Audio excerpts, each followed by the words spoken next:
તમને હું મળું ભૂકો ભર્યા બાદ. મિત્રો ભૂકો આપણે ગાડી ઉપર ચડાવી દીધો છે. હવે હું ગાડી લઈને નીકળું. તો મિત્રો હું નીકળી ગયો છું વાડીએથી. જો નજારો બાઇકનો જોઈ જજો મિત્રો. આ છે જો અમારા કાકાની જા. આ છે ટીસી. જો બધી તમે જ જોયું નહીં હોય. હાલો મિત્રો જોઈ જજો. કોઈ દી નજારો ના જોયો હોય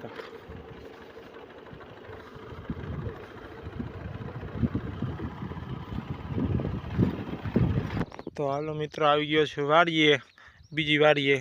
ને જોઈજો સોયાબીન કેમ છે, જોઈ જોજો મિત્રો.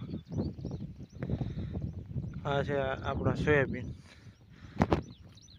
તો હાલો મિત્રો હું તમને માંડવીમાં જઈને હમણાં કેવી માંડવી છે બતાવું, જોજો. તો જોઈ શકો છો મિત્રો, આ માંડવી છે આપણી, જોઈ શકો છો. મુંડાની બહુ રામાયણ છે, જોઈ શકો છો મિત્રો. કેવી છે માંડવી કોમેન્ટમાં કહેજો. તો હવે